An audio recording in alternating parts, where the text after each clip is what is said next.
السلام علیکم ورحمۃ اللہ وبرکاتہ۔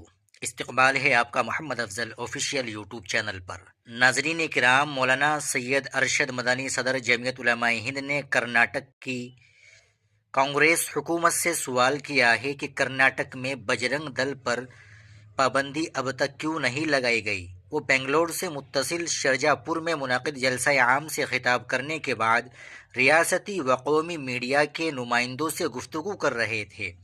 مولانا ارشد مدنی نے کہا کہ کانگریس نے کرناٹک میں بجرنگ دل پر پابندی لگانے کا وعدہ اپنے انتخابی منشور میں کیا تھا، تو کانگریس کی حکومت نے اس وعدے کو اب تک پورا کیوں نہیں کیا۔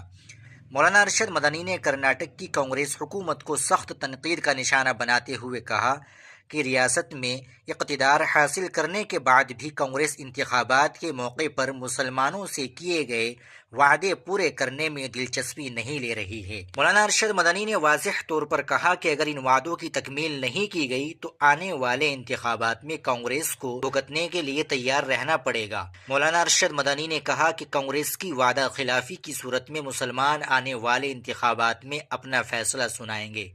مولانا ارشد مدنی نے کہا کہ فرقہ پرست طاقتوں کے خلاف کانگریس کی حکومت کے غیر سنجیدہ اور لچیلے رویے نے نہ صرف مسلمانوں کو نقصان پہنچایا ہے بلکہ خود کانگریس کی سیاسی ساکھ بھی بری طرح متاثر ہوئی ہے۔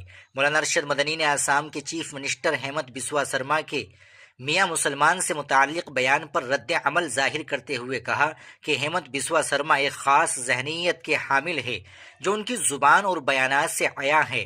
انہوں نے مزید کہا کہ آسام میں فرقہ پرست طاقتیں مسلمانوں کو غیر ملکی قرار دے کر اکثریت کی نگاہ میں ان کی حیثیت کو مشکوک بنا رہی ہے، جس کی وجہ سے وہاں سماجی سطح پر فرقہ وارانہ کشیدگی پائی جا رہی ہے۔